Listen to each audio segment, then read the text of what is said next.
Welcome to Wholesale Hotline, where we cover everything to do with wholesale real estate. I'm Jamil Damji. I'm Brent Daniels. And I am Pace Morby. And together we cover the most important parts of wholesale real estate. Lead generation. Conversion of sellers into contracts. And dispositions. Guys, remember when you're watching this show, do us a favor and squad up in the comments. Make sure that you are liking and subscribing to the YouTube channels and in the Facebook group Wholesale Hotline.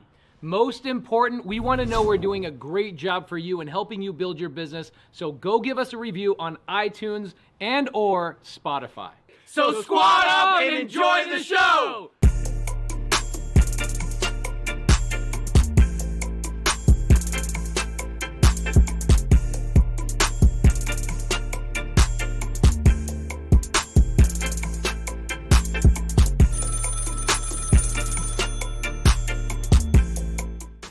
How many bosses do you have? Most people have a minimum of 3 bosses. Their first boss that they work from January to May is the government. It's called the IRS. It's called taxes. The second one is the bank, because people have debt to pay. Consumer debt, student loan debt. They have credit card debt. They've got car loans. They got mortgages, debt, right? Liability debt. The third one is an actual boss, right? Yep. And we are here. You're missing the Missing the most important one. Well, I'm just saying the 3 bosses that we don't choose. Right? Right? The ones that you kind of fall into because you were told to go and get a good job and work hard, save your money, do all those things, right? Right. So those 3 bosses. And we're here on Wholesale Hotline to destroy all of those bosses, because you can not pay a tremendous amount in income tax. Yes, sir. You can not have to pay interest to a bank. Yes, You sir. can not have to have an actual boss. And that's the point of the show. That's the reason that we come here every single Monday, so that you know that you have a community of people that are all trying to help you fire all those bosses. So welcome to Wholesale Hotline number 169. Just kidding, 190. I am Brent Daniels, Mr. TTP, and we are all here together. Pace Morby. Jamil Damji. Yes, sir. Love. Second best And looking Munif. mustache right here. Absolutely incredible. Welcome.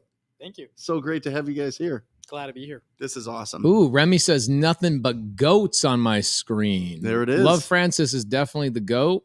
Munif is definitely the goat. I love it. We also have a live audience. Can we get a round of applause from the live audience? Now, if you guys are ever in Phoenix, Arizona, always stop by. Free drinks and free food every Friday at Brent Daniels' offices. That's it. Right? That's it. 10 a.m. 10 a.m. Love it. For what? Free what? Free jokes, free fun, free community, free lunch. Yeah. Free everything. Love it. So what have you guys all been up to? I just got back. Landon Moore, as you guys can see on the screen, hung out with him in Montana. Just bought a ranch up in Montana. Congratulations. Bro. Creative finance. I'm sure you guys will all be hanging out. Community camp. Anybody? Community camp? I see Landon at the gym all the time. Yeah, he Good to see you, told Landon. me that. He says that he works out and you're just there studying. That's it. You're reading like The Go-Giver and all sorts of stuff. Landon and Munif might have to go have a mustache off. Uh-oh. Munif wins, hands down. I mean, it's not Munif- even close. Munif's- It's not even close. Munif's mustache is a 10 out of 10. Yeah. Yeah. Well, Landon's Munif is a has sold me way 9.8. more deals than Landon has. Landon's only sold me 2 deals. I've done a lot more deals with Munif than that. It's a phenomenon. Every deal I sell you, it gets curlier and curlier. Oh my gosh. Yes. So there was a guy when I was growing up that oddly enough looked a lot like you, bald in the head, and had a mustache, and it was phenomenal. I mean, this thing by the time he got into his prime, this thing was like out to here, and it curled up, and it had its own name. So what's the plan with it, by the way? There is a plan. Yeah. Ooh, When I like when our daughter is old enough to really recognize my face, we're going to document me shaving. Oh, and scaring her. yes. That's the plan. I love those You're gonna videos, shave dude. it off? Mhm. Really? There's a lot of work Food that in goes there? into this. There's a lot of, Yeah, a lot a lot of of that. nutrients. there's a lot of nutrients. Takes a lot of his vitamins. Is there a way for you to shave it off, but not destroy it Yeah. and possibly frame it or put it People somewhere. do that with their pets. Yeah. You know what I'm Yeah, talking taxidermy about? and things. Taxidermy. Yeah, You yeah. can taxidermy a mustache, keep it, and then every holiday, birthday, Halloween, you can actually put it back on. Man, people are weird, bro. That is cool. So Jamil, what have you been up to? So all of last week, Bobby and I were in the beginning of the week. We're at Vid Summit, YouTube Vid Summit, which was pretty fun. We got to hang out with some cool creators and learn some techniques and strategies on how to make our YouTubes more fun. Mm-hmm. And then I went on a 3-day meditation retreat with Joe Dispenza, where in over 3 days I meditated for like 36 hours. Damn. Wow. 12 hours a day. It was intense. It was super intense, but I got a lot of insights from it. Really? Yeah. Is that why you were so good in our meeting today? Possibly. It was a good meeting today. Yeah, I have. You know what it is? It like clears you out. It helps you quiet up the noise in your mind so that like what really needs to come out comes out. I love it. Brent, what have you been up to, brother? You just got back from a trip. From an anniversary, 8-year anniversary. I love you, Aaron Daniels. 8 years. Yeah. So Where'd we you went guys to go? Banff, Canada. You guys always do was epic wonderful. stuff. 3 years ago, you went to Jackson. Yep. You did like an all-inclusive deal. Yeah, Yellowstone. Did you do another all-inclusive deal this time? Basically, yeah. We stayed at a castle there. It was awesome. A castle? They don't do an Banff? all-inclusive in Banff. No. It's like but you get the packages that you can pre-buy. It's, get like- it's a legitimate castle, though. This thing is huge, and it's 1888 beautiful. it was built. Wow. Yeah. Same year poutine was invented. Oh, I'm sure it was invented well before that. I have no idea. What? Yeah, I don't know when poutine was invented. Okay, and Google. Love and Munif, what have you guys been up to? I also don't know when poutine was invented, but we are. Do you know what poutine is? It's like a Canadian thing, isn't it? Yeah, it's French fries, brown gravy, and cheese curds. Yeah, it sounds delicious. It looks. Yeah. If I was Munif, I'd have some in my mustache right now, so I'd be able to show it to you and be like, "That's a poutine." But I don't have that. Do you miss it? Do you go back to Canada just for that? So there's a restaurant that just opened up in Scottsdale called Moxie's that is a Canadian restaurant that just so happens to serve poutine, and it has become my favorite restaurant. Amazing. Oh, Yeah. wow. So that's what's up. Yeah, I miss it.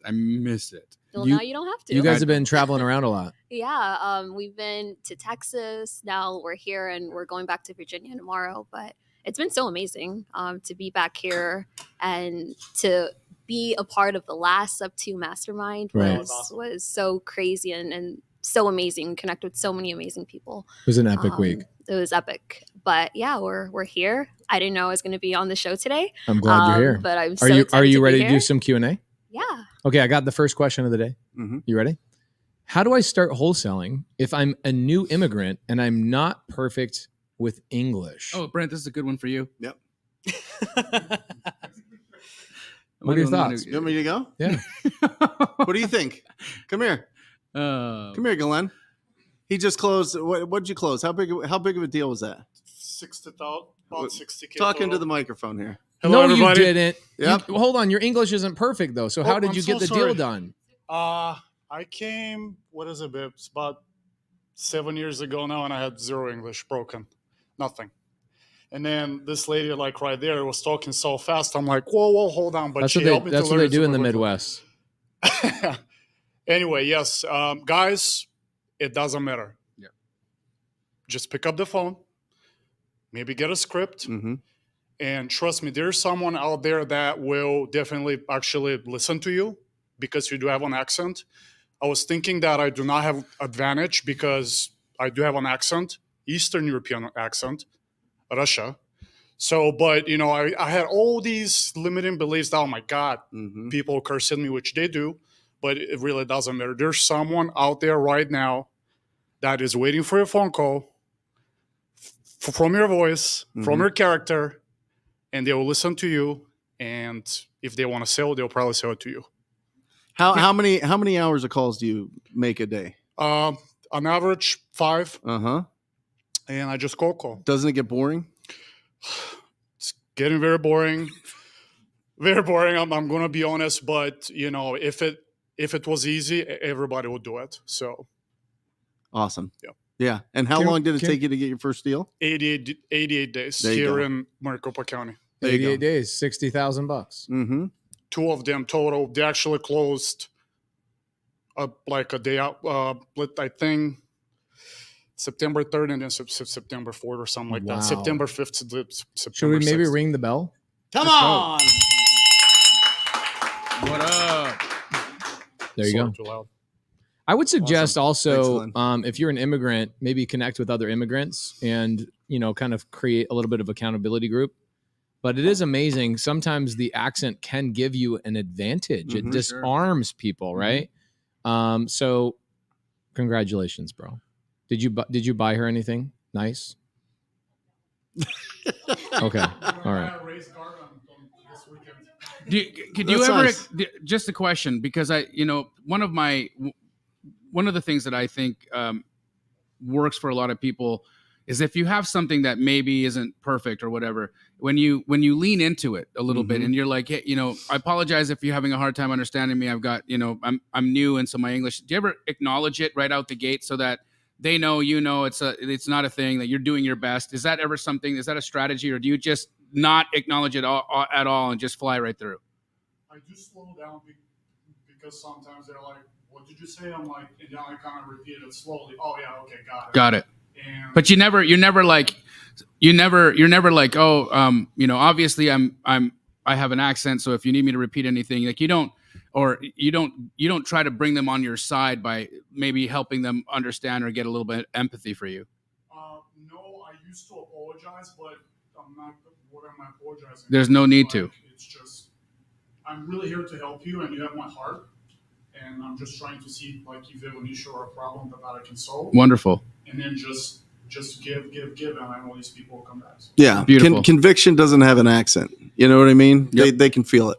Put that on a t-shirt, bro. Yeah. I agree. Yeah. you got it. Saving Classic Car says almost $700 a day is what that breaks down to. Mhm. $700 a day. That's pretty epic.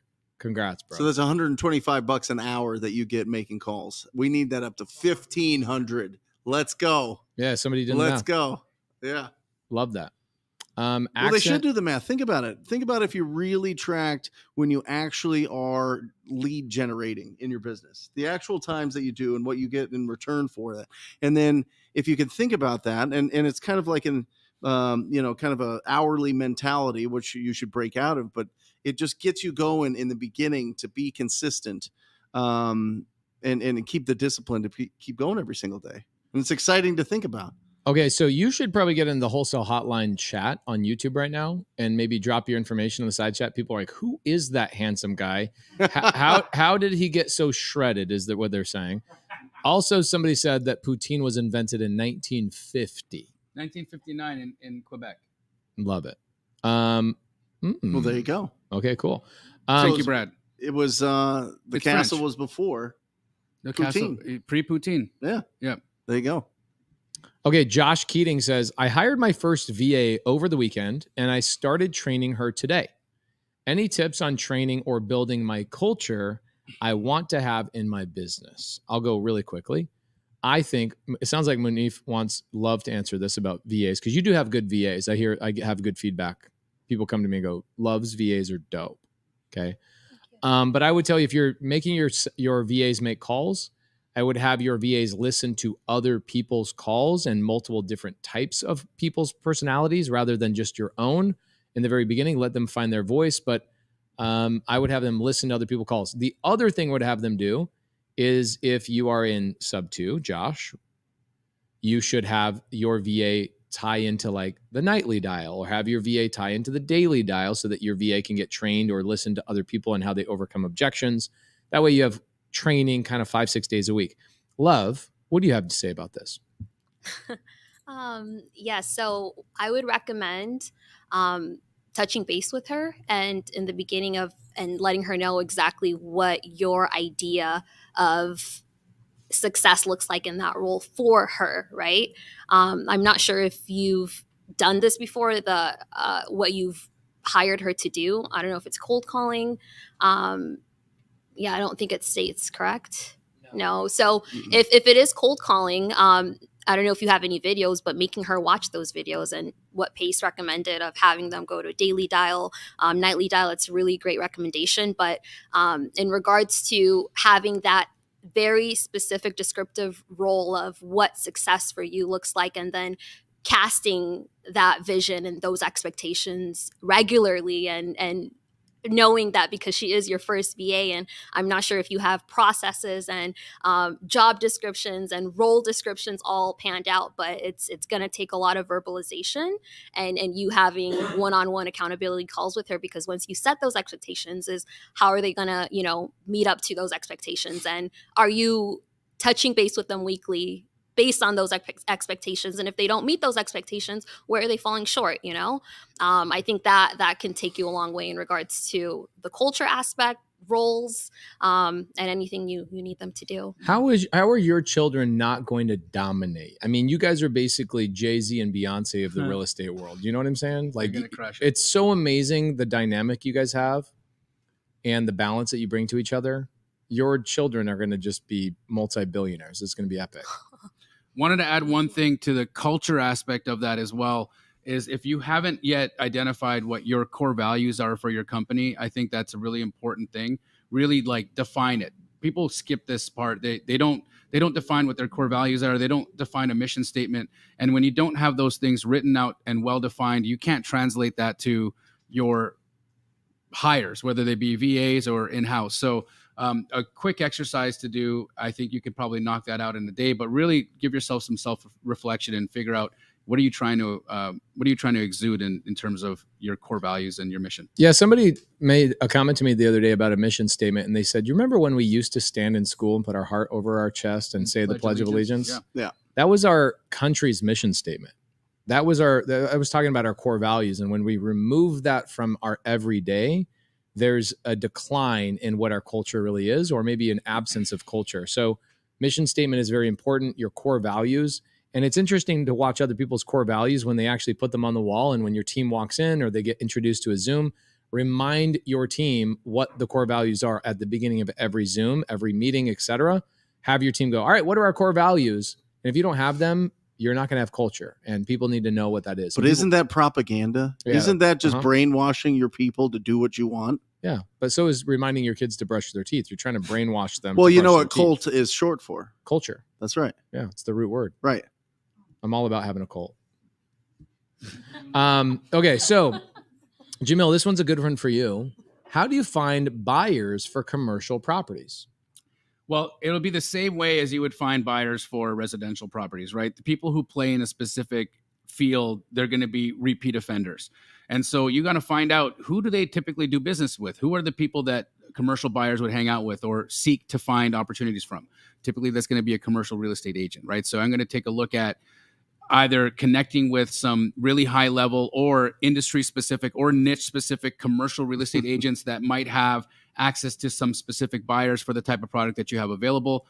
Next, I would look at who are or what companies own more than one property in this specific asset class. You can find that through tax record searches, and then identify, this is a specific buyer for this industrial type of property. This is a buyer for medical office. This is a buyer for office space, whatever that is. They're constantly going to be investing in the same asset class. Commercial real estate investors are like the most repetitive humans you'll find. They like industrial buyers will only buy industrial, and you can show them the coolest office building and it'll have great cash flow, but they're like, no, I only like warehouses, or I only like dump yards, or whatever that is, because they understand it. So just dive into the niche and then find out who the gatekeepers are in the niche, and you'll be fine. Awesome. Tammy Sampson says, in a foreclosure, when is subto not an option? Subto is not an option in a foreclosure once the house has been foreclosed on. Now, it still is an option if it's maybe an HOA foreclosure, like a sheriff's sale. If it's a sheriff's sale, there's a redemption period. Arizona, I believe our redemption period is 90 days or maybe 180 days. I can't remember.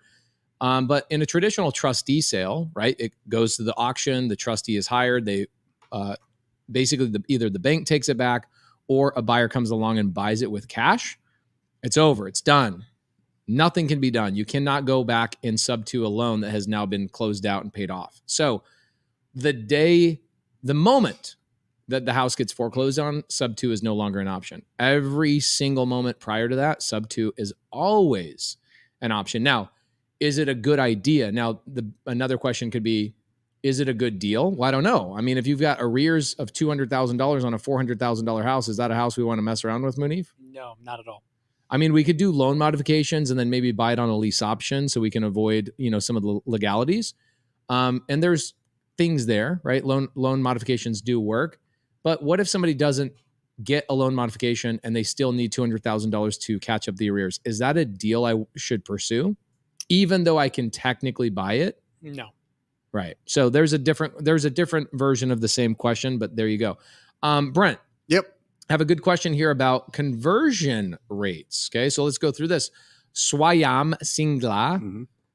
I'm so good at pronouncing things. I guarantee I hit By the way, that. That's not bad. Swayam is joining us from India. He's not even 18 years old. He's got a real accent, like a real thick Indian accent. The guy's closing 4 or 5 deals a month. So Love it. again, to the person who said, what's his how do lead I generation? Agent outreach. Agent outreach. Yep. When he's talking to people, he's just coming in being super helpful. He's got the right spirit in his heart, and he does not let any of that get him down. He goes after it and he gets it done. So Brent Daniels, what's your average conversion rate from lead to contract? Obviously, you're going to have to get specific on lead generation and which one, because I know you have multiple different lead sources. And then from contract to assignment, and from assignment to deal closed. Great questions. The more money you spend for people to call you, the lower the conversion rate's going to be. Okay, the more proactive you're going to be, the higher your conversion's going to be. You need more leads, the more proactive that you are, than people that are ready to sell. I think you said right that away. backwards. The more money you spend is a lower conversion the rate. higher conversion rate. Sure. Right? I Because mean, you need to talk to less people. There you go. So higher conversion rate. Yeah. So if you're spending money on PPC, Higher conversion rate. Yeah. You're saying, I'm going to get, let's say, 20 phone calls. Yes. I'm probably going to get 6 contracts out of that. So from a pay-per-click lead standpoint, it's about 1 to 33 leads from pay-per-click. There are some leads that we're testing out that are already vetted leads that you buy per lead from propertyleads.com. And so we're testing those right now, which is really interesting. And then and first of all, make sure you understand what a lead is. A lead is somebody that has decided they're going to sell their house. Yeah, not somebody you spoke to. We're deal finders, not deal creators. We're not going to just magically create this transaction. It's got to be already in their head. Now, they might be thinking that they're going to wait a little bit longer, or they need a few things to happen. There might be some challenges that we have to overcome, but they've made the decision that they no longer want to own that property. So that's number one. So as long as you have that, it's about 50 to 1 with the leads that you get from prospecting, just depending on your area. If you're in a major city, if you're in a smaller city, it's about 1 to 20. I love it. Yeah. Okay, cool. A couple of questions about title companies. I think Philip Reed has asked this a couple of times. So let's jump on this. My fiance and I are trying to get started. We've been listening to the podcast and joining the live chats. How do we get started? And we heard about title companies, but like how and when do we add them? Okay. Man, the hardest part about real estate is there's so many ways to succeed. I could show you a path. If you told me, Pace, you have to start by adding a title company as your first step, I could get a deal that way, right? How would you get a deal with a title company, Munif? How would you leverage a title company to get a deal? The way I would leverage a title company to get a deal is I would find agents that are doing a lot of volume with those title companies. I'd get their numbers, and then I would cold call those agents to see if they have any deals. Love that. Okay. Another thing that we did last month on the Elephant Challenge, we're going to do the same thing this month on the Elephant Challenge. Is the first thing I did at the beginning of the Elephant Challenge. I said, watch me call title companies. And so I called title companies. I made 5 phone calls. I got a hold of 3, went and met with 2, and I got foreclosure, expired, and all sorts of other lists that they gave you. And now every Friday I get a list of these things from these title companies. And we even had one of the title companies come on the Elephant Challenge that I called. He was like, holy crap. Like, I had no idea that you had 2,800 people on this live. He sent me a text a couple of days later. He's like, I'm overwhelmed. This is so great. Thank you, thank you, thank you. And people are already getting deals from that list that he's sending out to those 2,800 people. So go to a title company. You could, in the very beginning, Go to a title company, say, I need a list of foreclosures, a list of this. Munif says, get a list of agents who are doing the most business. Now, title companies have access to data, okay, because they're also reaching out to agents saying, hey, use us, use us, use us. So they have a list of the most active realtors and how many transactions they represented on the buy side and how many transactions they represented on the list side. Title companies have a lot of information. Now, you're going to listen to somebody else. I'm going to go to Brent or to Jamil right now and say, Jamil, what if going to a title company was physically impossible for you? You could not go to a title company to get your first deal. Do you need to start with a title company to get your first deal?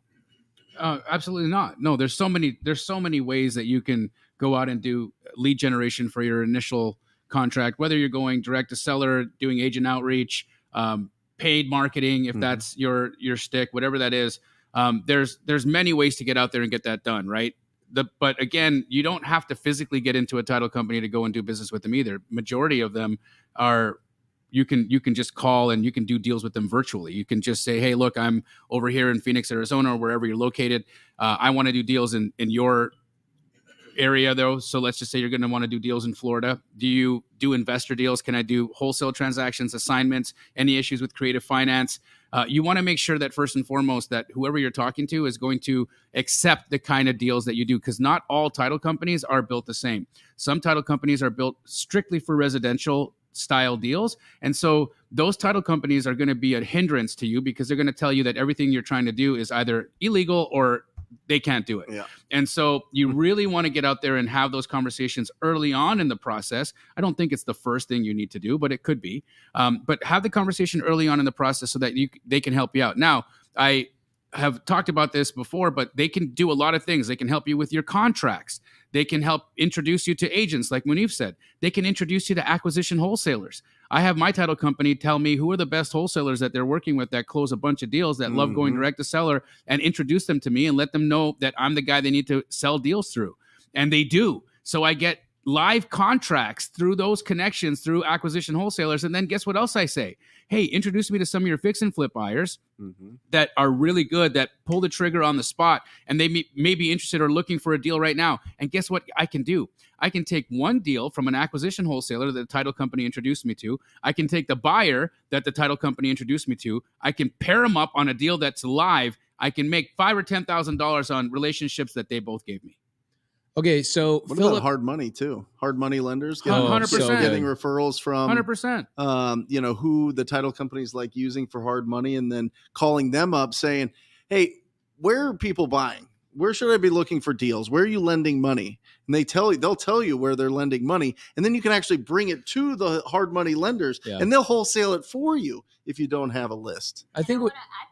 My title company, ladies, they send me clients for TC deals, you know? So even for people who are wanting to get started doing TC, title companies, if you show them that you're reliable and you can make their jobs easier, they'll also send you clients. Awesome. There you go. Philip Reed says, Brent Daniels, do we need a business license or an LLC to get started in order for checks to come into my bank account?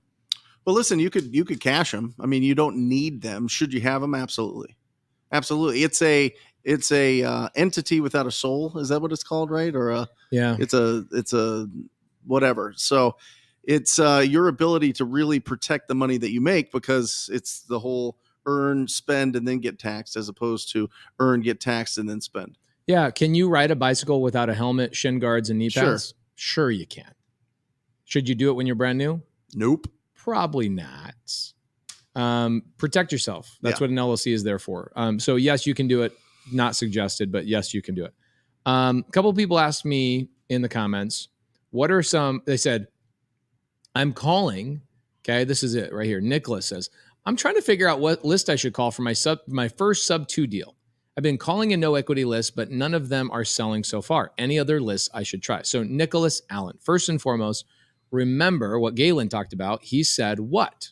He said, I called for 88 days in order to get 2 contracts, in order to make $60,000, in order to make $700 a day, in order to make $130 some odd dollars per hour. Welcome to business. Whether you're selling freaking life insurance or you're selling construction services or carpet cleaning, welcome to building a pipeline and building consistency. That's how it works. So no equity lists work incredibly well, but the guaranteed way, right? We had Nita on Get Creative last night. What did Nita say she's working on? Foreclosures. She calls them, she texts them, and then when they don't answer the call or the text, she goes and knocks on their door. Single woman for the last 5 years, single woman, Chicago, winter, summer, whatever. She does a minimum. She says, I go, I mean, can somebody do this? Like 1 deal a month? She's like, 1 deal a month? Like, what are you talking about? She does 3 to 5 deals every month. She has to turn her pipeline off for a couple of months to catch up with the construction she's doing. She's just going after foreclosures in Chicago, and Chicago has a long foreclosure time frame. We have a short foreclosure time frame, so it should be easier. But again, why do people not do it? Is because it's challenging. And if it wasn't challenging, then everybody would be doing it. So remember this, Nicholas. Foreclosure is a great way to get sub-2 deals and cash deals. All you have to do is do the stuff that nobody else wants to do. What did Nita say? I asked her this question. I'm curious what you think the answer is, Brent Daniels, Mr. TTP. Nita's a rhino, man. Yeah, she's incredible. She's incredible. You ask her this question, and I want to know what you think her answer is. She said, I said, okay, Nita, when you go and knock on these doors, are you the first person that they've heard from at knocking the door? Better question, after knocking their door 2 or 3 weeks, are you the only person, or is there a lot of competition knocking that door? Yeah, there's not much. I mean, it just depends. I mean, if it's a pre-foreclosure, I don't know how Chicago is, but, here there'd be a good amount of real estate agents and investors knocking on the door. But I think after a few weeks, it would die down. Yeah, that's exactly what she said. She said, I go to, let's say 100 doors, roughly 100 doors. Actually, what'd she say? She says, I knock about 50 doors a month. That's it. Yeah. Because what she's doing, focused. She's laser focused. She's foreclosure, vacant property, or foreclosure and probate, one of those two. And she's going after a double dip, not a double dip, but she's going after multiple pain points. She says, I only have to knock like 30 to 50 doors a month to get 3 to 5 deals a month. So she's like 1 in 10 doors, she's getting a deal. She's doing a lot of subtail deals right now. So subject to retail. And then she's keeping some of these as well. And I said, what happens when you knock on the door? She says, probably 80% of the time, I'm the first person that's knocked the door. By the second week, after I've left a couple of notes, and they finally answer the door, I'm the only person that they've actually spoken to. Yet it's really competitive, guys. It's really competitive. Okay. Consistency has no competition, guys. First and foremost, remember that consistency has zero competition. Discipline gets you places motivation can't. It's just a fact. Francois says, hey guys, I'm 18 years old. I started Gator lending and wanted to know how to work my way into a wholesale deal. Title companies. You already heard Munif or Love talk about it. Title companies. Call title companies and say, what wholesalers are showing up without EMD? Okay. Ooh, this is great. We already talked about this. Thank you for that. I think he missed it when we answered it. Ooh, here we go. This one's a good one. Hey, what market is Munif in, and how can we get him deals? Oh, I love that question. Of course you do. I am in the major Texas markets, the Phoenix and Tucson markets, and just recently in the Northern Virginia market. The best way to get me deals, you can just text me. My phone number is 571-274-4087. Just text me. And next time you ask this man a question, please start it off by saying, I mustache you a question. Okay? That's so good. You freaking missed an opportunity right there, my friend. Just FYI. Here we go. Howard says, I did my first door knock on the water, shut off lead. She's looking to sell and she owns the house next door. She said, I was the first person to actually show up and meet her. There you go. So title companies need people with earnest money. Yeah, of course they do. Otherwise, they are violating. And if they get audited, they can lose their license. If they're opening escrow on files that don't have earnest money attached, which happens like 80% of the files at our title company, except when Gator came out, like now people are doing a lot. It's crazy. Are you doing many Gator EMD transaction coordinations? Just for our subscription clients. Oh, okay, cool. Kevin Show. specifically. Kevin Cho. Oh my, he's a mess on paperwork, just straight up. I'm just telling Not you. anymore. Not well with you, he's not. I told when I bought the last deal I bought with him, I was like, or the first deal I bought with him, I go, I'm never doing another deal with you without a TC. He hires you, and I go, okay, now we can do a lot more deals. You've done a phenomenal job. Okay, cool. Pace, if you have 1 minute to explain what subto and how it works, how would you explain it? Amazing. This is really simple. I love this. This is so easy. What is subject to? Anybody in here have a payment on your phone? Like a monthly payment? Anybody? You do? Mooney, if you have a payment on your phone? Yeah. Are you just saying that for me? No, I bought it on they gave me like 0% interest. Okay, love it. Okay, cool. Months. So you have a payment on your phone. Mm-hmm. Do you have the iPhone 14? Yeah. Are you going to upgrade to the iPhone 15? No. Why not? Well, I want to pay this one off. Well, what if I just paid it off for you and you just handed the phone to me? Okay, yeah, I'd do that. And then you went and got another 0% interest loan on the 15. Would you do that? Well, yeah, sure, yeah. Okay. Are you offering to do that? I would do that, yeah. Okay. So Carius Scott, I just bought his phone subject to his existing loan. So he has a loan on his phone. I am buying his phone subject to the existing loan, which means I just take over the payments. That's subject to. Now, if he had the phone paid off, do you have your phone paid off? I do. Okay, so what phone do you have? I have the iPhone 13. iPhone 13. What do you think you could sell it for on Craigslist right now? Probably like $500. Okay, would you sell it to me for $600 if I gave you $50 monthly payments for 12 months? It depends. Okay. Would you give me yes. would you give me what about $650? Yes. Come on, work a deal with me, love. Let's freaking negotiate. You want some money down? I want, yes, 5% down. 5% down, easy. That's like $32. Yeah. No problem. Mm-hmm. Okay, so I'll give you 5% down. Oh. You'll let me make monthly payments for the next 14 months, and I get to use the phone in the meantime while I still owe you money, right? Actually, I want to make it interesting. Okay, love so this. no 14 months. Mm. I need it paid down in 10 months. Okay. So I need a balloon. Oh, this is so easy. We'll do a 10-month balloon. What's a balloon, Pace? Okay, a balloon means she's going to give me 14 months worth of payments. But she says, I don't want to wait 14 months for you to make all those payments. So I'm going to let you make 10 of those payments on a monthly basis. But on the 10th month, I want you to pay the last 4 months all at the same time. So here we are. Galen goes and does 88 days of calls using what phone? Did you use a cell phone? Okay, That one right there. Amazing. So what kind of phone do you have? iPhone 12. Okay. You got an iPhone 12 that you made $60,000 on in 88 days. By the way, he only got half of that. He made 112. What was the total No, of all the? that's total, correct. Those two was 60,000. just a little under 60, but 60 after my. Okay, so he generated $60,000 by using an iPhone 12. I'm getting your iPhone 13 for $650, only $32 out of my pocket. I can take that phone. I don't need 10 months. I'm going to go and do what he did. And in 88 days, I'm going to have 60 grand. I can go buy 120 of these shits. I'm going to have 120 iPhone 13s. Big baller. So what I did with Munif was subject to, because he has a payment on his phone. What I did with Love is called seller finance. She is the seller. She's financing me. I make payments to her directly because she owns the phone free and clear. Why would she go 14 months, but she wants to get paid off in 10? Why wouldn't your payments just be for 10 months? Well, because I don't want a really high payment. So I'm letting her stretch out. She's letting me stretch your out the monthly payments. payment is lower Mhm. if the term is longer. Correct. Even if there's a balloon. That is so you correct. can get a house with a 50-year? I only have 3 properties with 50-year loans. And What about 30? Not one of them has a balloon. But yes. Right. Isn't that crazy? Yeah, it is A crazy. 50-year note with no balloon. Yeah. It's amazing. Why'd you agree to 50 years? Me? So I could have a lower payment.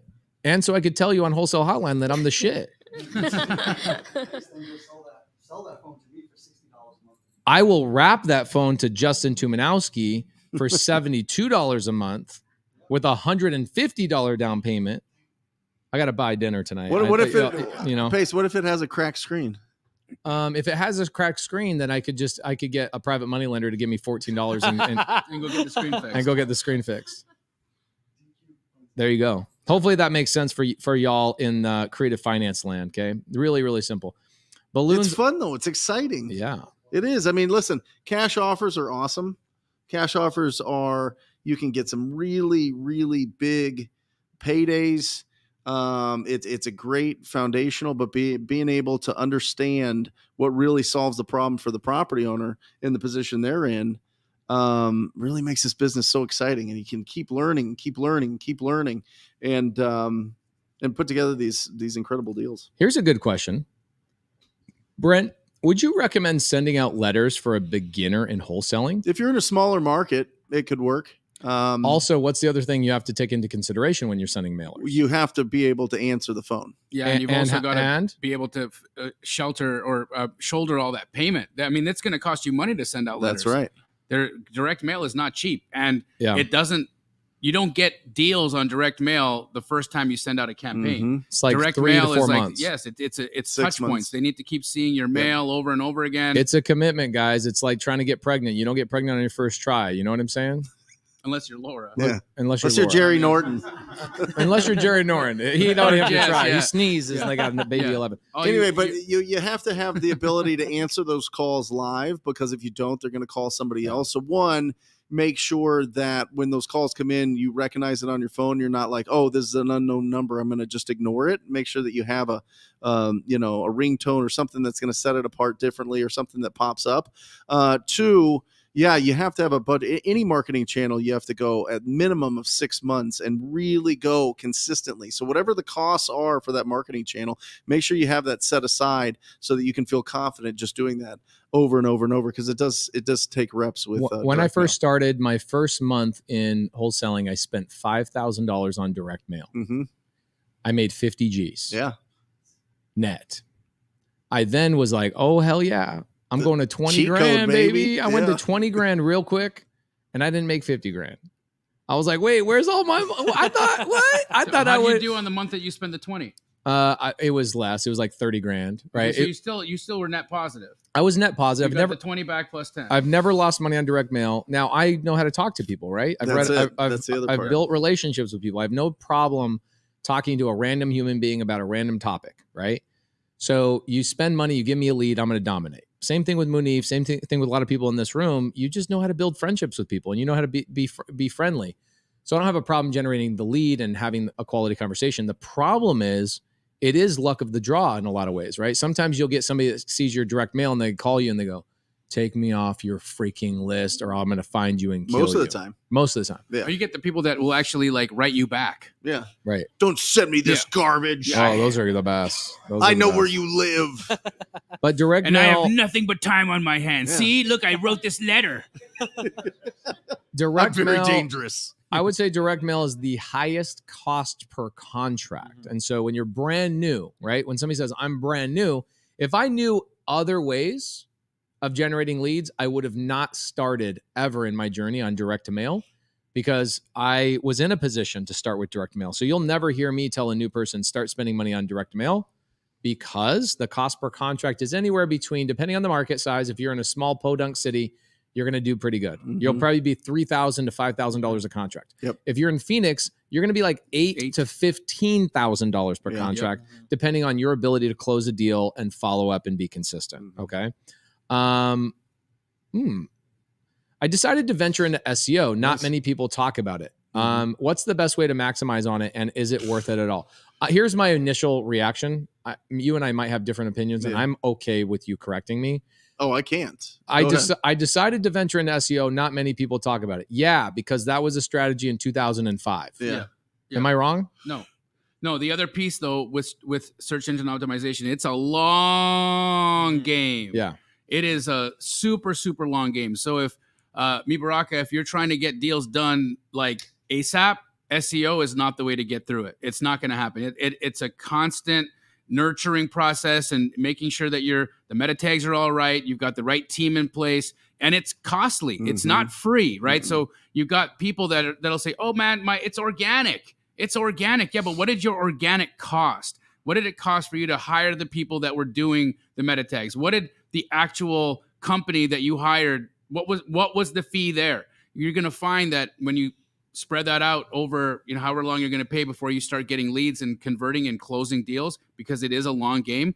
It's the same as all other marketing channels. It's going to cost you a few $1,000 to get a contract, maybe more. Here's a good question. Do you think the government will be cracking down on creative financing anytime soon? No, they're going to spend more time cracking down on the real scam artists called real estate agents. I'm sorry. I'm not a real estate agent, but I'm telling you, the NAR and the multi-billion-dollar lawsuit that is going on with the NAR and all the victims of what's been going on, guys, they have way bigger fish to fry. And first and foremost, what goes on in creative finance is the way that real estate has always been done for over 500 freaking years. You guys can go back to like New England to see how people are buying properties on seller finance. It has been around since the dawn of man.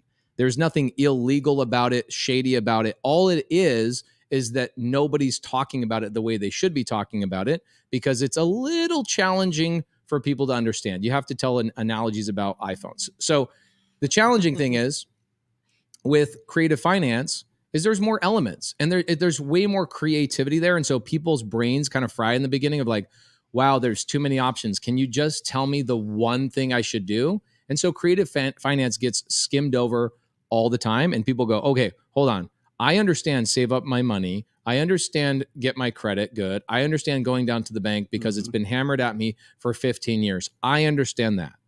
But when you think about creative finance, what would the government crack down on? That was the question I wanted to ask is like, what specifically are we talking about here, right? Because, okay, let's let the only thing that you could possibly be referring to is if you do a subject to and then you're talking about due on sale. That's not a legal thing. That's not something that the government gets involved in. That's a term within a mortgage that a bank has to enforce if they ever choose to enforce it. There's no government oversight. There's no government regulation for a bank making a decision whether or not they want to enforce an action. They make a decision. They look at their books and they say, has the payment been getting made? Yeah. Okay. Everything looks good over here? Yeah. Do we want to rock the boat on this deal? No. Okay. Well, keep it going. They only start looking at situations and circumstances that cost them money. That's what is going. So if you're going to do creative finance and make sure that you're dotting your I's, crossing your T's, using the right paperwork, using the right coordinators, using the right contracts, and then make sure the payments are getting made.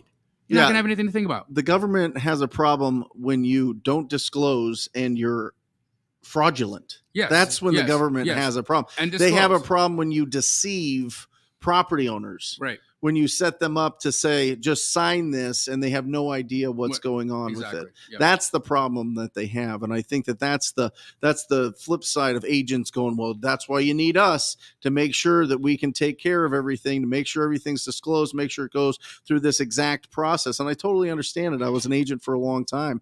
But two grownups can get together, disclose what's happening, and come to an agreement, and that's what creative finance is. So I think as long as you are a truth teller, truth seeker, and you go out there to let people know what your plan is with the property, you're going to win. Let me tell you something about creative finance. You go. What you know about creative Let finance? me tell you something about creative finance. So the creative do that with an accent. the creative REI says, hasn't creative finance been around since the 1970s, guys? Oh my gosh! Do you remember on our 1770s. you remember on our TV show we went to that? What's the architect guy? Frank Lloyd Wright. Yep. Frank Lloyd Wright ran out of money one time. Okay, ran out of money one time, and he says, "I need to raise money to like save my estate." So what he did is he created 5 promissory notes that were designated to 5 parts of his body. He used his own body as a way to say, I'm an asset. Okay, I'm an asset. Creative finance has multiple different facets. He went and raised like $2 million to save his estate by Frank saying, Lloyd Wright and Cesar Pena the same guy? oh yeah, exactly. Sorry, I have to. Architects of disaster. So, what a sad story that is. It's a terrible story. So, Frank Lloyd Wright was like, you know what? These promissory notes are pretty magical. I'm going to partition off 5 parts of my body, sell them off to people that want to lend money to me.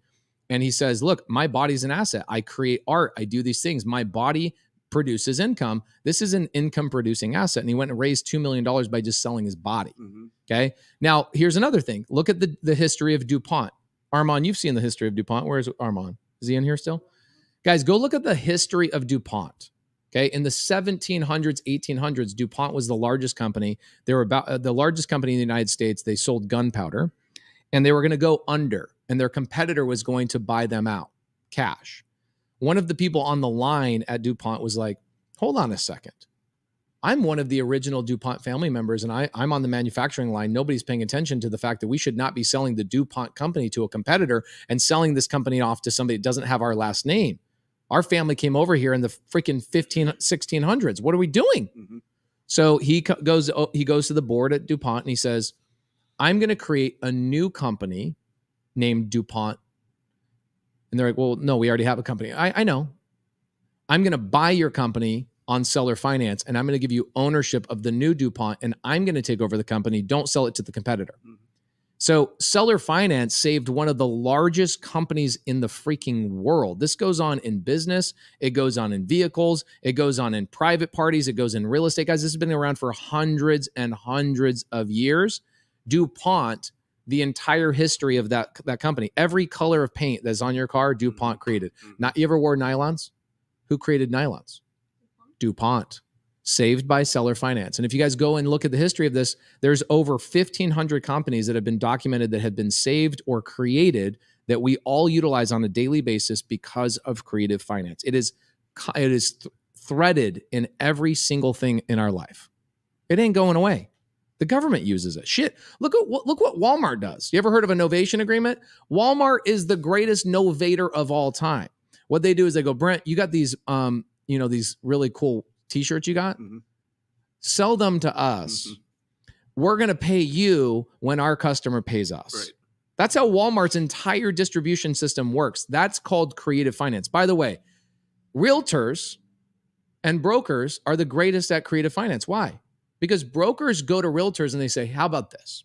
Mm-hmm. I'm going to tap into your network in your phone based on your life and your experiences, and you're going to go out and find contracts and listings. And when you make money on that transaction, who gets paid first? Broker. The broker, who didn't do any work, didn't leverage any of their relationships, and didn't pay that person to go out and put fuel in their car, pay their cell phone, their car insurance, none of that stuff. That's called creative finance. That's called leverage, people. Okay? This has been around. And when a broker tells you, creative finance isn't a thing, it's like, y'all are freaking pimping out all these agents all over the country. 2 million of these. Is that wrong? Does any agent hate this? Y'all are getting pimped out creatively. It's the most genius thing of all time. Fight me in an alley. You'll lose.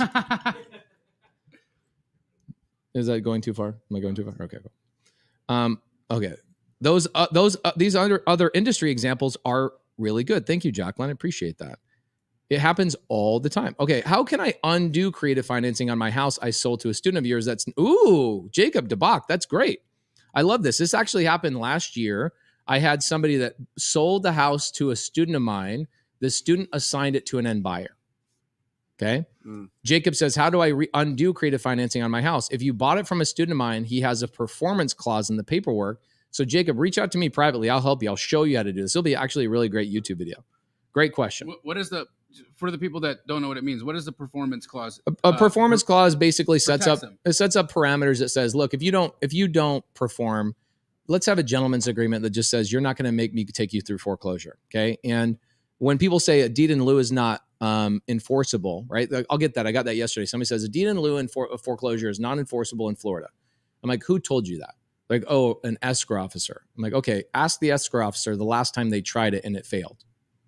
They won't be able to. They heard it from another escrow officer. I've consulted with every attorney in every single state. Every state has a deed in lieu. Why would you have a deed in lieu that is part of your zip form documents if it's not an enforceable document? Of course, a deed in lieu of foreclosure is enforceable. When you were knocking doors back in the day, did you ever do cash for keys? Yeah. And you got what? A deed in lieu of foreclosure? No. You didn't? No.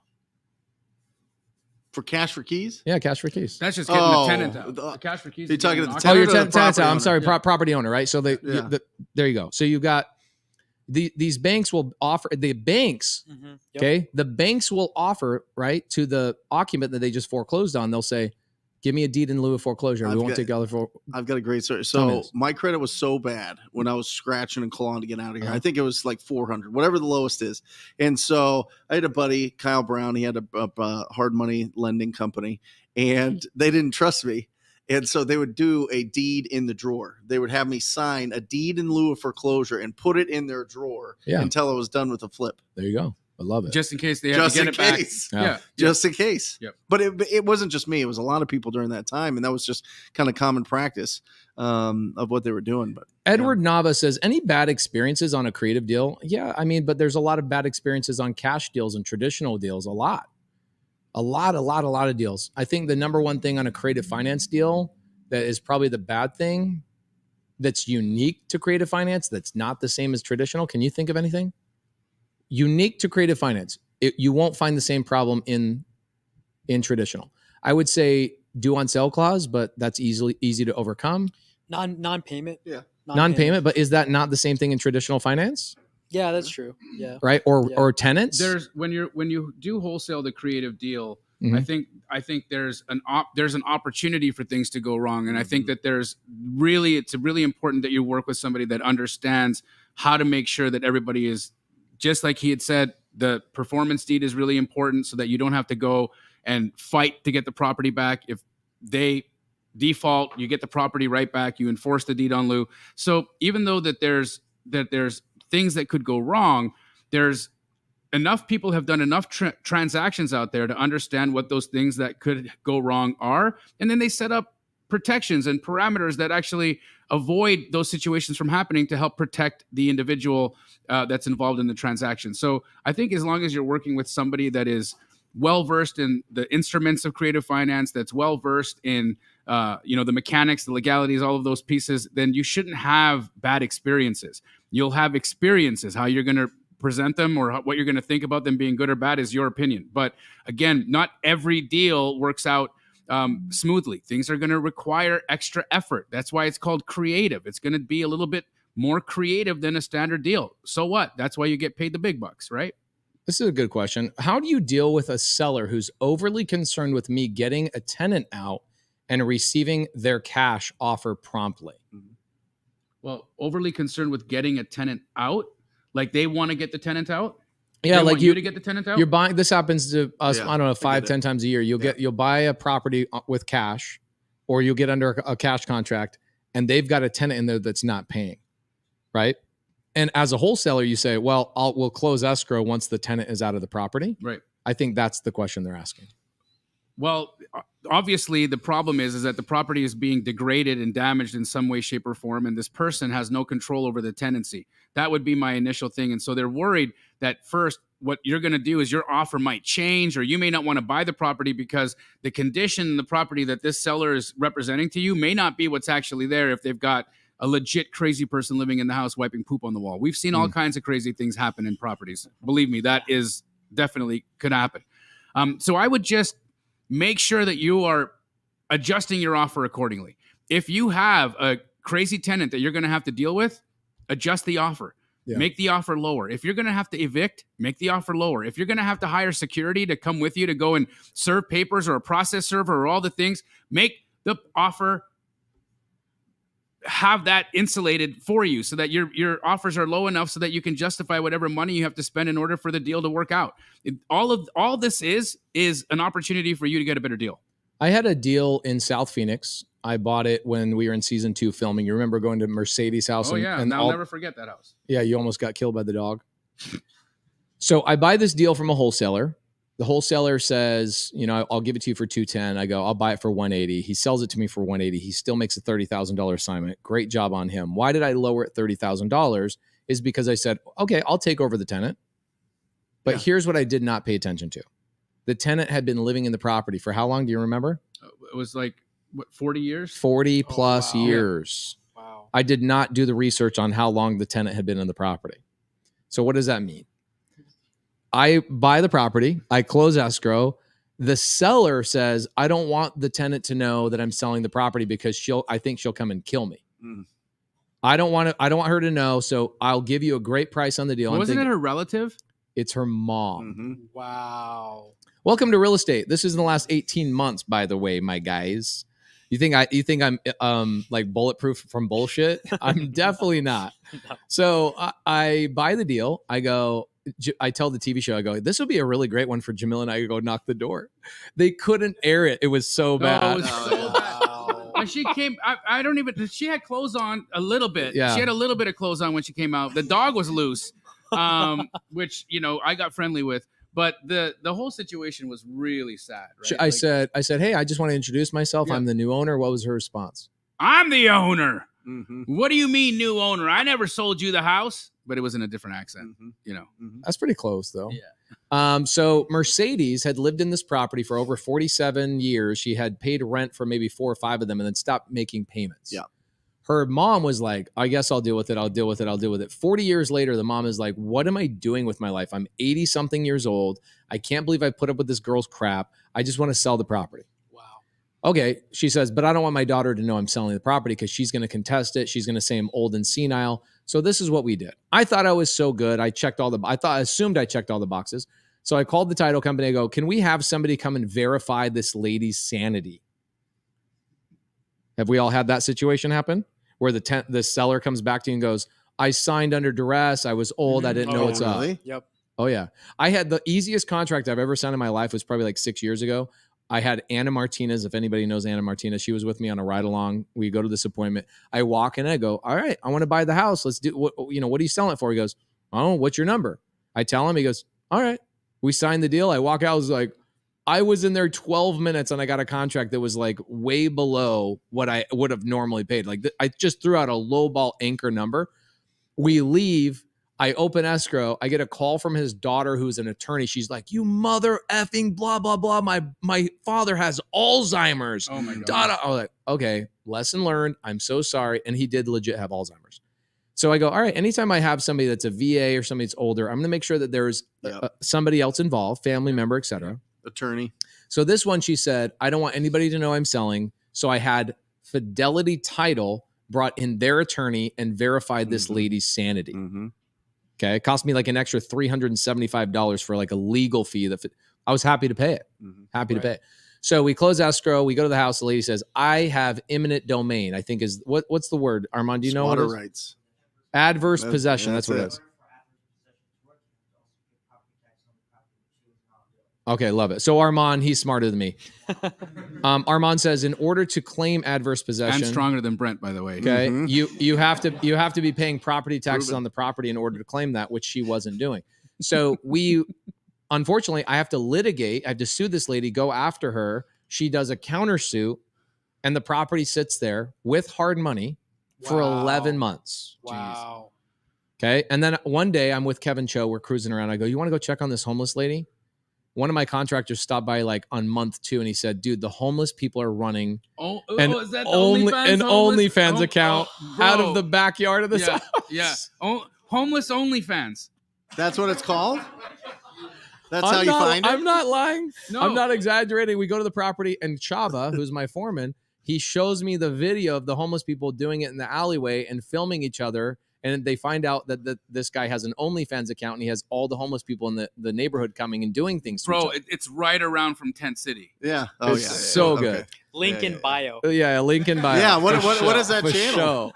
So, anyway, I go there 11 months later. I'm like, hey, Kevin, you want to go see this house and see if this lady's like even collected more stuff?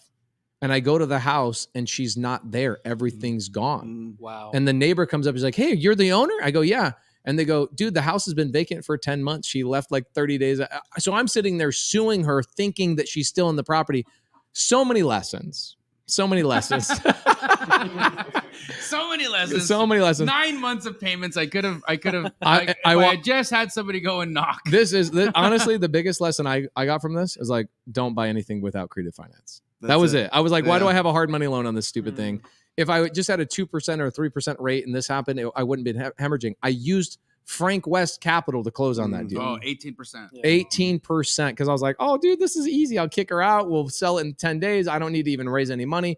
I got an 18% interest rate loan on the deal because they'll fund 100% of your purchase. Without, I'll just text Wiley and go, hey, Wiley, I need money. Boom, 18%. No problem. 180 grand.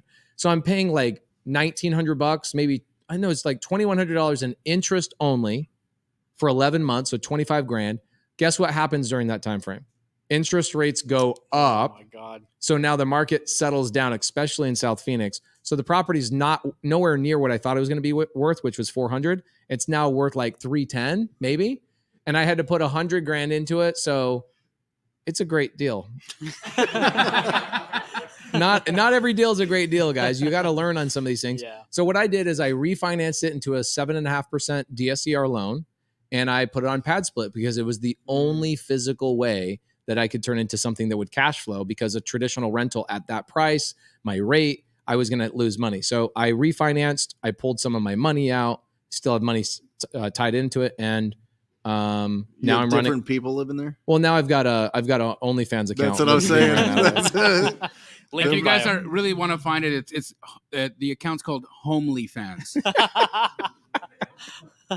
So yeah, this kind of stuff happens all the time. Homely Fans. Yeah, it's so good. Oh my gosh, so good. So what do you guys do? Let's say you have it's tricky because it's usually the family. It's right? the family, it's usually the family that doesn't pay. We just closed a deal actually with you. You guys dispoed it out in, you don't say. Goodyear. And we had the grandfather was renting to the granddaughter, and he lived across the street from the house. Okay. They don't talk. Wow.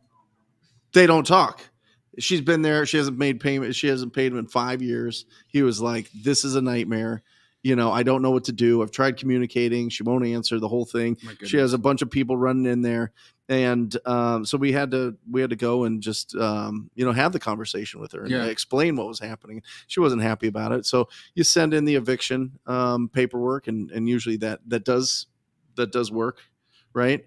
But it's usually the family that's sitting there that's living 9 there out for of 10 free. times it's the family for sure. It is tragic, because at the end of the day, it's not only is this, property being degraded and all the things, it's just like the economic hardship, but then it's like, dude, grandpa and granddaughter aren't talking. Right. Yeah, crazy. That's heartbreaking. That's the heartbreaking piece about it. Right. Mm-hmm. And they can't even come to terms with like, hey, granddaughter, so you haven't been paying rent, so you're going to need to leave at some point, right? But grandpa still loves you, but don't worry. Right. Yeah. Right? I'm going to evict you, but grandpa still loves you.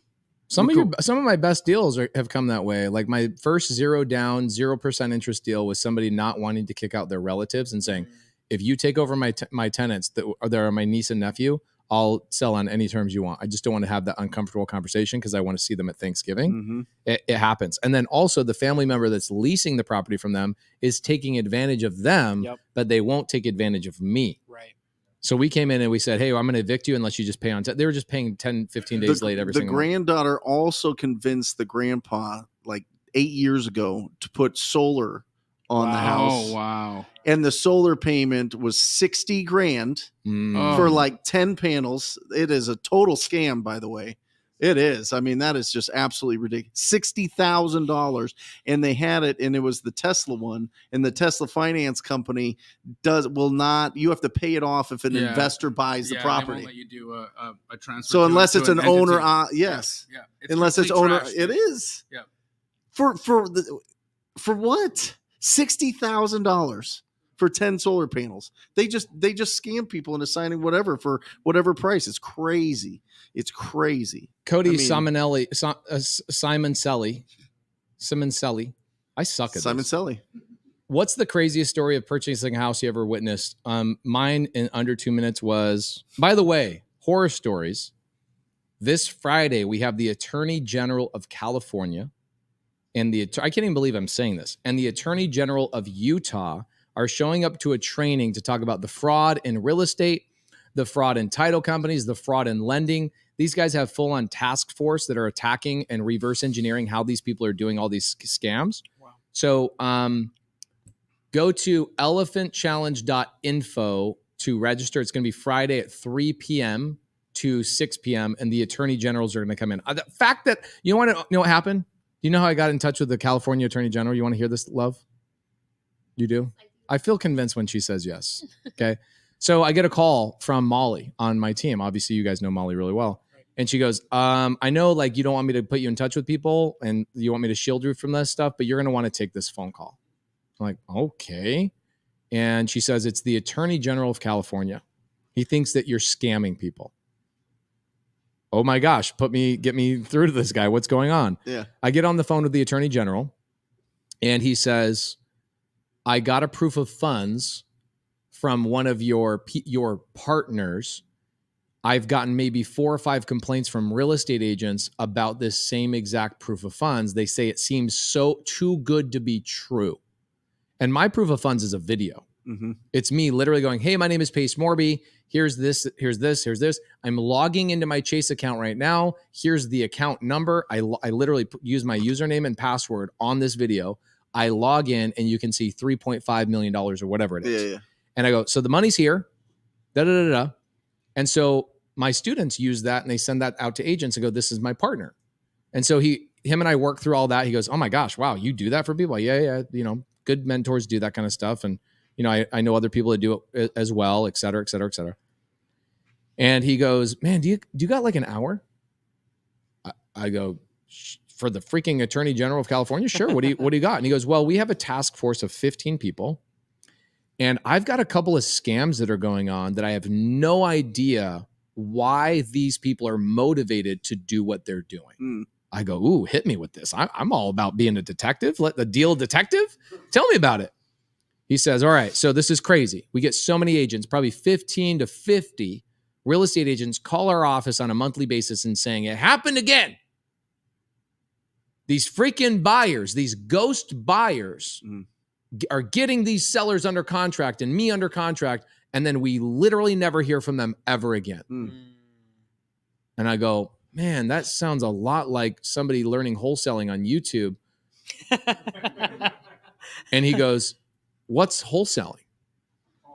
Wow. I go, okay, well, wow. I didn't want to say that to be like, wow, I want to say it out loud. But I was like, wow, this is amazing that we have all these people doing wholesale deals all over the country, California, all the way over to Maine. Is Maine the last state in the country? Well, yeah. Okay, it's almost there. Vermont. Okay. That's right. So from California to Vermont, people are doing wholesale deals. And I tell him what wholesale is. And he goes, why would they get these people under contract and literally just like these? There was an agent that told us that there was a buyer, this ghost buyer, that worked with her for 7 months and worked her down to get her under contract and then literally never heard from her again. What is the scam that's going on? Why? And I go, it's not a scam, sir. It's uneducated people that are not collaborating and squatting up with people that know what the hell they're doing. They're learning on YouTube and they're guessing. They're just guessing. They don't know how to comp.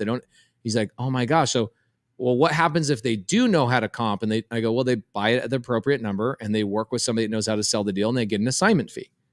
He says, what's an assignment fee? Wow. I'm not lying. This man is coming on Friday to talk about all the scams he does know about.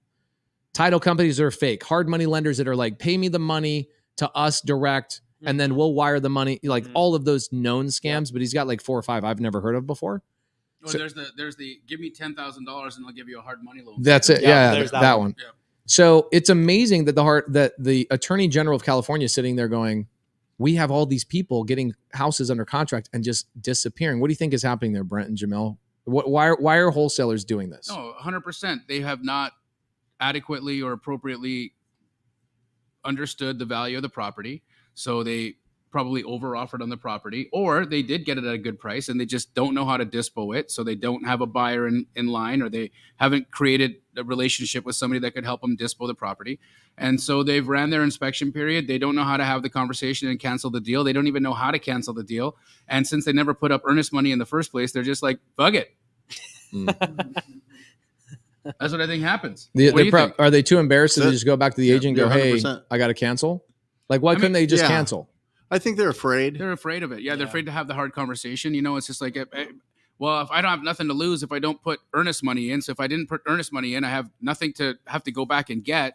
So there's no point in me having this really embarrassing conversation where I pretended like I was going to be able to close this deal. And then ultimately I'm unable to close the deal. So now I have to eat crow. So instead of eating crow, they're going to let this seller pack a U-Haul. Yeah. Think the property is closing. Move. Do all of these things instead of just having the conversation and saying, you know what? I got this thing under contract too high. I have to cancel. Sorry. offering on another house contingent on this Oh one my selling, gosh. and then they lose out on that house. You remember that story about the lady in Fayetteville, North Carolina? You and I visited the property with Noah Hoffman a couple of years ago. So I buy the deal from Ted Miller. Yeah, I remember This is that deal. actually the deal that brought you and Ted Miller together. Okay, do you know the story of this? Oh, yeah. So I get Ted Miller comes into a Zoom a couple of years ago and he's like, Pace, will you call this seller? I go, bro, it's 11 o'clock at night. Let's do it. So I call the seller. Her name is Jacqueline. Okay. Ended up calling this seller and I hear her rustling like on the phone. I'm like, wow, are you okay? Like am I waking you up out of bed? She's like, oh, no problem. I'm just unzipping my sleeping bag. Wow. She's sleeping in a nice home, a 5-bed, 3-bath house. She's sleeping on the floor in her living room in a sleeping bag. She spent all of her money, okay, getting a U-Haul, packing everything up, and shipping it to Arizona where her daughter lives so she can move. And I go, what's going on? She goes, well, I'm waiting for escrow to close tomorrow. It was supposed to close 3 days ago, and I'm waiting for it to hopefully close tomorrow Oh my God, yeah, so that I can get my money Wow. and actually get over to where my daughter is. This is all on a recorded Zoom. It's in the Zoom vault. It's one of the greatest calls ever. And I go, ma'am, I got to tell you something. Your house is worth $280. He contracted you at $270. Cash offer. Your house is worth $280. He contracted you at $270. How is he going to make any money? She goes, I asked him that. Like, how are you? She listed the house on the MLS. Agent couldn't sell it. Okay. She then worked with wholesalers. Wholesalers canceled on her. She's like, no problem. Like they tried, whatever. This guy's like, we're going to close. We're going to close. Convinced this lady that it was okay to move across the country and use her last dollars to do so. I say, ma'am, I gotta tell you the truth. You got basically scammed. Yep. And I sit here and I look at Creative REI and he says, wholesaling is about to get regulated in California. I hope it gets regulated everywhere. Yeah. If you're going to get somebody under contract and you have an inspection period, tell them that you're canceling. Do not overpromise to people. These are building relationships and helping people. So what we ended up doing is I said, have you ever heard of creative finance? Mm-hmm. She says, no. And I go, can we get your daughter on the phone? So I got her daughter on the phone who was in Arizona. It's 8 o'clock. It was probably like 11:20 by this time. And I converted her over to a creative finance contract. We got her $5,000 in her pocket. Okay, so she can move and do all the thing. And I still own that property to this day. And you and I went and visited it. Remember we went downtown and had those turkey sandwiches? Yep. Hella good turkey Really sandwiches. good, really good sandwiches. But even better that you were able to help that individual out of that situation. And again, guys, anybody who's watching this right now, if you are new and you're just trying to piece together the processes and you don't have money to get involved in the community or anything like that, that's completely fine. There are people in the chat right now that do have the knowledge, that can help you, that would love to squat up with you and show you the ropes, teach you the appropriate way to value property, teach you the appropriate way to make sure that your contracts are buttoned up and so that you have the appropriate inspections and contingencies on your contracts that can help you with earnest money.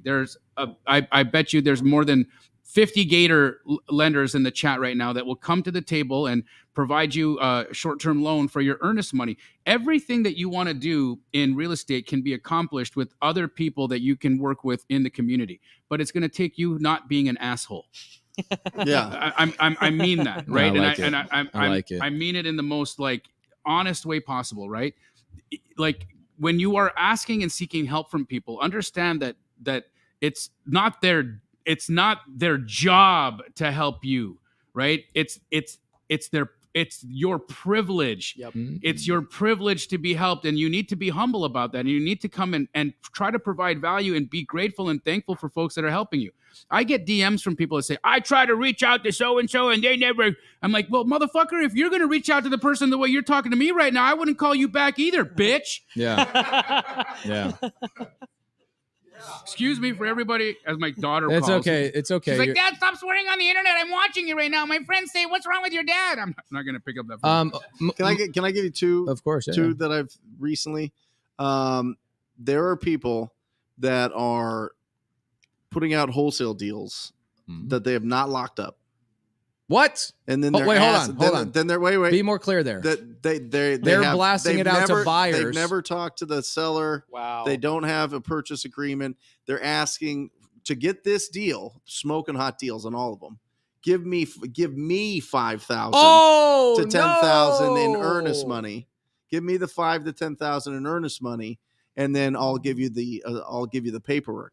And so they're getting money for nothing, for absolutely nothing. That's one. The other one is, hey, why don't I just quick claim deed this to you? This house that I own, let me quick claim deed this to you. You give me 15,000, I'll sell you this property, and we'll just cut out the title company.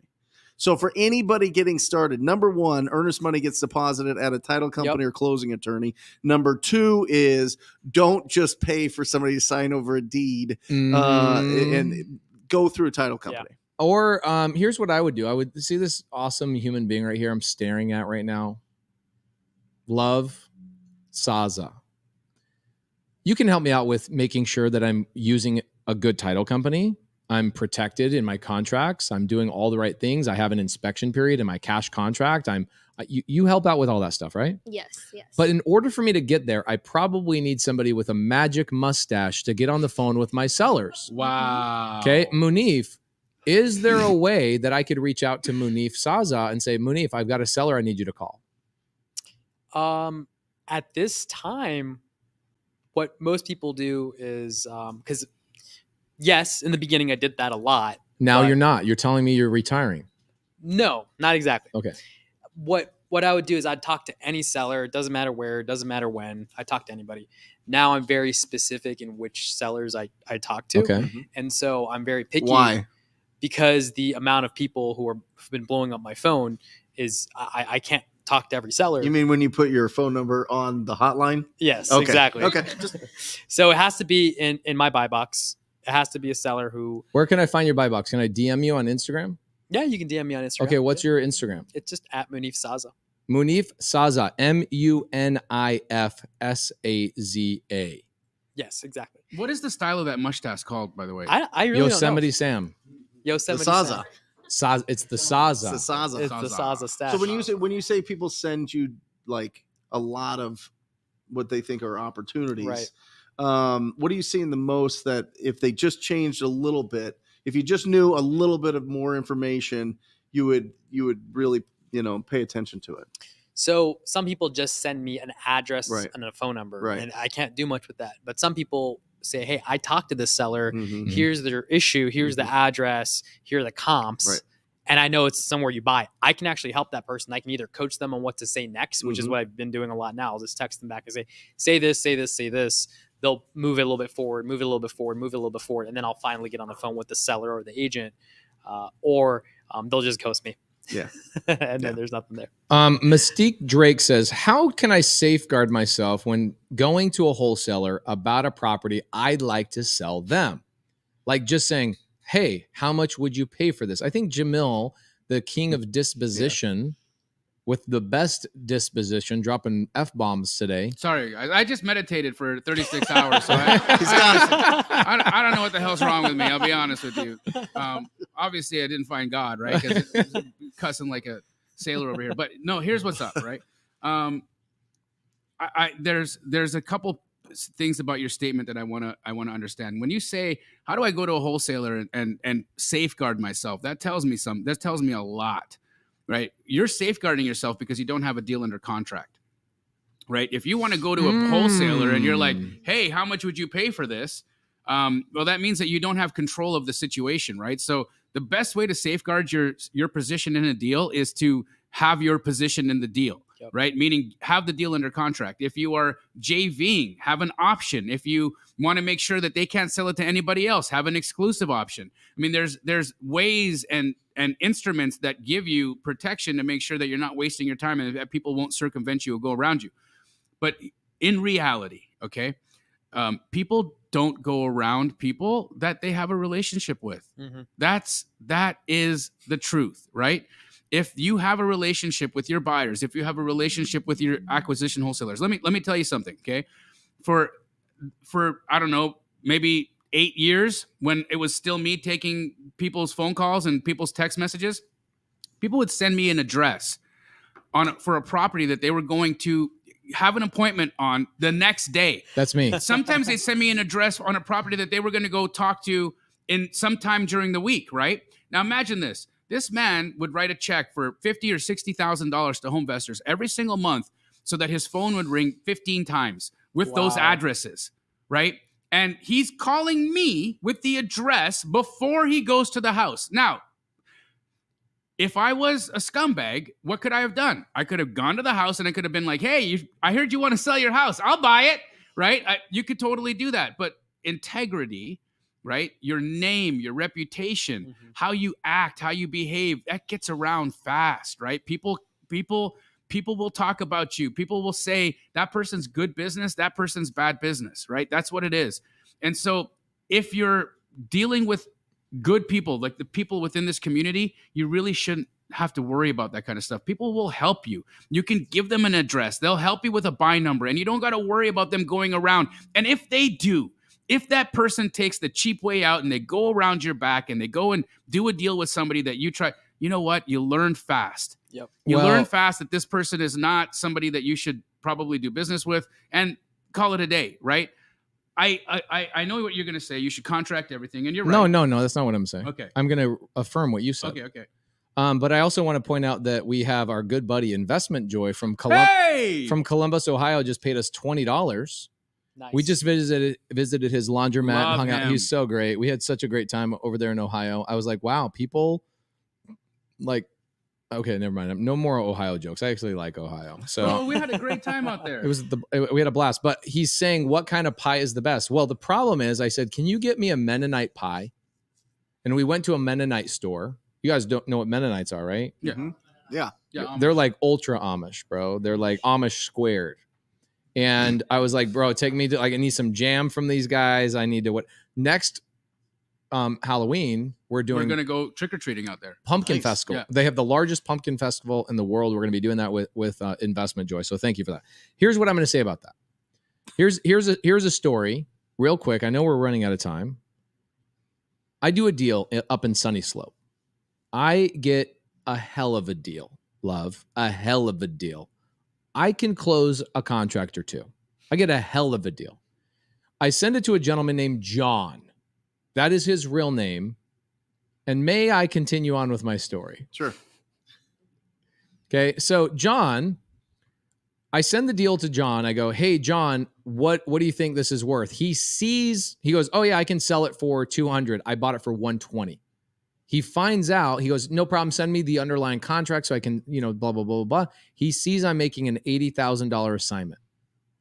About 4 days later, I get a letter from the title company that says, hey, just so you know, we received a letter from your seller canceling the contract, saying that they signed under duress and that your contract is not a good contract anymore. I go, that's not correct. I record every seller. I record every appointment, everyone.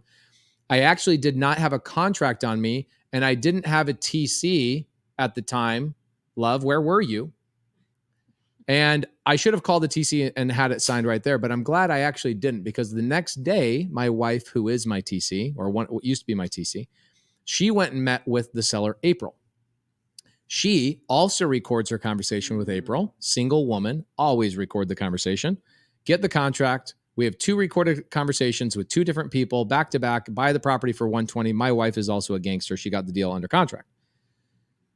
I'm like, what is really going on here? So they send over the letter. I read the letter. I'm like, damn, that's elegant writing. That's eloquent. Very, very verbose. It goes on and on and on and on. I'm like, wow, she has some help here. Mm-hmm. So I litigate. This is one of the lawsuits that I win. What do we sue for when a seller is trying to cancel a contract? Specific performance. So I sue for specific performance. All right. We go all the way down to a judgment. The judge says, you had a valid contract. You had a recorded conversation. This lady's lying. And it comes out that John may or may not have, just kidding. John went to her house 3 days after I sent him the contract and knocked on the door and said, I know the gentleman who blah, blah, blah, blah. I'll give you $2,500 more. Wow.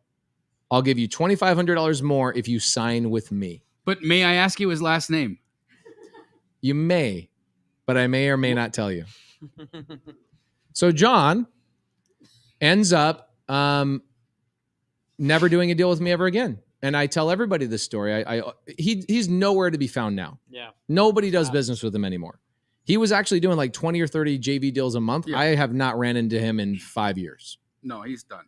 He's done. He's a turd. Everybody in town knows he's a turd. He goes around people. He does bad things to people. And that's what happens, guys. Bad things will happen to you. Somebody will go around you. Somebody will steal from you. But the word gets out fast, and guess what happens? The community shuns them, right? Yeah. It's what happens. Oh, this is great. Tyler Townsley says, I'm currently suing for specific performance now with Pace's contract. The attorney said it was the best contract he's ever seen, and we should have no problem whatsoever. Wow. Noah Hoffman's paid $99 to have me post this, apparently. Who wants to do a deal with Munif and I? I have a few spots left. How can people do a deal with you guys? Oh, yeah. So we have a deal. We're actually doing that deal together. I know. I'm a partner with you. You're a partner on the deal. It's in Pensacola, Florida. Exciting deal. 22 Airbnbs. We can actually talk about it because we have a regulation CF on the deal.